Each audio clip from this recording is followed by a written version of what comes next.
और जब मैंने यहाँ के हालात और दर्द जाना तो अभी तो मैं अपनी बात को कह भी नहीं पा रहा हूँ। इतना अन्याय, इतना दर्द लेके आजम भाई जिस तरह से काम कर रहे हैं, तो मैं समझता हूँ कि अगर ऐसे अन्याय के समय में भी मैं चुप रहता और अपने ही काम में लगा रहता तो मुझसे बहुत बड़ा जो है अपराध हो जाता।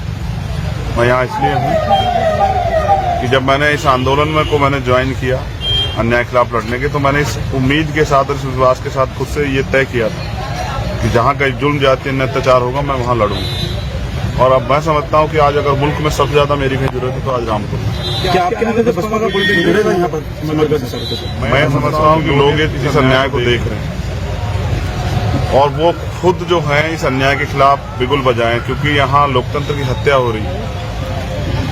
बड़ी तादाद में हत्या की वजह से ये जो डर का माहौल बना गया, लोग चुप हैं। जिस सीबीआई ईडी इनकम टैक्स से जो है सरकार डराती है, उनमें से कोई भी एक भी हथियार मेरे ऊपर काम नहीं आया। तो मेरी आवाज कत्ल करके दबाई जा सकती है, इसके अलावा और कोई तरीका नहीं। मैं यहाँ इसलिए हूँ कि लोगों की जो उम्मीद कमजोर पड़ गई है, जो डर का माहौल बहनों में बना, मैं उनको विश्वास दिलाऊं कि ये डर का माहौल सिर्फ इसलिए बनाया जा रहा है कि आप अपनी वोट का प्रयोग न कर पाए। अच्छा आजाद जी, आपका टाई अप जो है असदुद्दीन ओवैसी की पार्टी से भी है और आजम खान से आज आपने मुलाकात की है। क्या कोई ऐसा तीसरा मोर्चा बन सकता है जिसमें ओवैसी और आजम खान साथ आए? अब ये आप जो है उनसे पूछ लीजिएगा। मैं तो मोर्चे के लिए इस अन्याय के खिलाफ लड़ने के लिए यहाँ। आपने जिस भय की उत्तर प्रदेश में लोकतंत्र को जिस तरह से तबाह किया जा रहा है, वोट अगर व्यक्ति वोट ही नहीं डाल पाएगा तो फिर लोकतंत्र किस बात का? तो रामपुर में डेमोक्रेसी नहीं है, रामपुर में हिटलर शाही चल रही है और उस हिटलर शाही का जवाब हमने पहले भी दिया, कल भी दिया और आज भी देंगे। और रामपुर में मैं अपने लोगों से अपील करूंगा कि उनका वोटिंग परसेंटेज इतना हो, इनका झूठ और इनकी जो धोखाधड़ी वो भी इस जीत को कमजोर न कर पाए, ये जीत सुनिश्चित हो। और जो जनता का विश्वास है, जिसका वोट उसकी सत्ता, उसका राज, जिसकी वोट उसके मूल्य, उसके उद्देश्य, उसके सपने, उस पर हम लोग एक अच्छा जो है काम कर पाए। इसलिए मैं आज जो है रामपुर। आपकी 1 घंटे से ज्यादा मुलाकात हुई है, किन मुद्दों पे बात हुई है आपकी आजम खान? अभी तो बस मैं उनका दर्द ही सुन रहा था और यहाँ के हालात, क्योंकि मैं वहां से आगे कुछ भी कह देता तो शायद वो बेईमानी होती। जो मैंने यहाँ जाना विद एविडेंस, तो एहसास होता है कि हम आजाद भारत में नहीं। क्या एविडेंस? उनका अपराध ये है कि उन्होंने जौहर यूनिवर्सिटी बना दी। नहीं, उल्लेख कीजिए करिए आपने क्या किया, जैसे जो जुर्म की बात कर रहे मैं हैं। तो रखूंगा अभी तो मैं जब अपने लोगों के बीच जाऊंगा, आप सुनना, मैं वो सब उनसे भी रखूंगा। आप तो लोकतंत्र का चौथा स्तंभ हो ना, आपसे इतनी बात रखूंगा। आपका इतना लंबा चौड़ा बंद कमरे में आपकी दोनों की मुलाकात हुई, क्या मतलब दर्द ऐसा उन्होंने बयां किया? मैं 16 महीने निर्दोष होते हुए जेल में रहा, इलाज मांगने पे इलाज बंद कर दिया गया, दुख कह देता परिवार के लोगों से मुलाकात बंद कर दी गई। एक सताया हुआ व्यक्ति जिनको आज सताया जा रहा, बस उनसे उनका दुख जानने के लिए आए, वही बातें हुई। क्योंकि उनसे मेरे रिश्ते बड़े पुराने, उनका प्यार मुझे हमेशा मिलता रहा। तो अभी तो मैंने उनका दुख जाना, मैं अपने लोगों के बीच में जाके अपील करूंगा कि जो लोकतंत्र जिस उद्देश्य से बना था, अब वो इस बार 5 तारीख को उसमें उम्मीद को बनाने में सफल है। बड़े दिग्गज नेता रामपुर में चंद्रशेखर जी, भाजपा के सारे मंत्री, कई मंत्री रामपुर में डेरा डाले हुए हैं, बार-बार लगातार जनसभाएं कर रहे हैं। ऐसे में आजम खान साहब अकेले प्रचार कर रहे थे, अब आकर के थोड़ा सा आप आए हैं, क्या कहना चाहेंगे इसको लेकर? मैं यही कहूंगा, अगर उन्होंने काम किए होते तो शायद डेरा ना डालना पड़ता, क्योंकि उन्होंने नफरत को ही बांटा, उन्होंने नफरत ही लोगों को दी है परोस के। उन्होंने रोजगार मांगने पे नौजवानों को लाठियों से पीटा।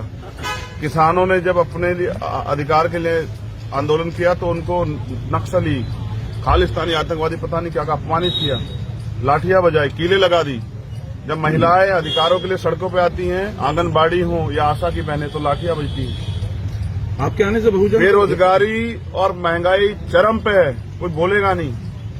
देश के प्राइम मिनिस्टर खुल के झूठ बोलते हैं, उनके मुख्यमंत्री खुल के झूठ बोलते हैं। ये सब चीजें जो जनता के दिल में है, जनता का वोट इस बात का फैसला करेगा कि ये मंत्री बड़े हैं या जनता की ताकत बड़ी है। आपके आने से बहुजन का वोट बैंक क्या बढ़ेगा इसमें? आजम खान के पुराने साथियों ने आजम खान को इस नाजुक वक्त में छोड़ के बीजेपी ज्वाइन की है, या ये पुलिस का डर है या ये अपना मुफाद है? आपने देखा नहीं, शिवपाल जी कल ही तो परिवार एकजुट हुआ, सीबीआई की जांच भी शुरू हुई, सुरक्षा भी हट गई और अब बंगला के हटाने के भी ऑर्डर आ गए। ये सब बातें स्पष्ट करती है कि बीजेपी ब्लैकमेलिंग की राजनीति कर रही है। आपके आने से बहुजन का वोट बैंक कितने प्रतिशत इसमें बदल सकता है? मैं ये जानता हूं कि मैं अपना काम करूंगा। जनता को तय करना है कि इस नाउम्मीदी के समय जो नाउम्मीदी बनाई जा रही है फ्लैग मार्च करके अन्याय करके, उनको अपनी उम्मीदों को कैसे बना के रखना, उनको सच्चे लोकतंत्र कैसे बचाना, जहां वोट से तय होता है कि ताकत किसको मिलेगी। मैं अपना काम कर। अच्छा चंद्रशेखर जी, अभी तक दलित वोट मायावती जी के साथ रहा है, क्या कहना चाहेंगे? दलित वोट जिसको आप कह रहे हैं वो वोट नहीं है, वो लोग हैं और वो हमेशा भारतीय संविधान के साथ खड़े रहे। तो क्या चंद्रशेखर आज संविधान बचाने की लड़ाई, क्या मायावती आज लोकतंत्र बचाने की लड़ाई, क्या मायावती जी मैंने क्या कहा, वही वोट पहले कांग्रेस को भी जाता रहा है, वही वोट जनता दल को भी गया। जब भी इस देश में किसने तानाशाही की, इस वोट ने अपनी जिम्मेदारी अदा करके और जवाब दिया। तानाशाह को, बादशाह को उन्होंने जवाब दिया कि हम इस आजाद भारत में गुलाम नहीं। और इस बार भी आप देखना, चाहे खतौली का फैसला हो, चाहे रामपुर का और चाहे मैनपुरी का, और निर्णायक है हम लोग और हमें निर्णय लेना आता है। हम फिर लोकतंत्र बचाने को आजम भाई तो इस इलेक्शन से काफी मायूस हैं, यहाँ तक कि उन्होंने आपको मना भी किया था, बावजूद इसके प्रचार करने आए हैं। वो नाउम्मीद इसलिए है कि यहाँ सत्ता के लोग दमन कर रहे हैं। वो नहीं चाहते थे कि मुझे भी कोई आंच आए, लेकिन मैंने उन्हें बताया कि मेरे पास खोने को कुछ नहीं है और ना ही मेरी इच्छा है कुछ बनने की। मेरी एक ही इच्छा है कि देश के लोगों की उम्मीद जिंदा रहे, लोकतंत्र जिंदा रहे। बाबा साहब ने जिन सपनों के आधार पर अपना जीवन कुर्बान करके भारत का संविधान लिखा, उसके मूल्य उद्देश्य जिंदा रहे। और जिस तरह बीजेपी उसको बर्बाद करने का काम, सारी सरकारी सिस्टम को बेच रही है पूंजीपतियों को। मजदूर जो है भुखमरी कगार पे हैं, गरीब भुखमरी कगार पे हैं। तो ऐसे में उनका बेटा होने के नाते मेरी जिम्मेदारी है कि मैं अपने एहसास को, अपने जज्बात को लोगों तक पहुंचाऊं और लड़ाई को मजबूत कर। मैं यहाँ उनके बुलाने पे नहीं, अपने जमीर की गवाही देने के लिए आया हूं कि अगर अन्याय होगा तो चंद्रशेखर चुप रहेगा। मैंने इसी वादे के साथ आंदोलन शुरू किया और मेरा जमीर जिंदा है। ना मैं सीबीआई से डरता, ना ईडी से, ना इनकम टैक्स। मैंने पहले भी कहा था कि अब मेरा कत्ल ही जो है इस लड़ाई से मुझे रोक सकता है।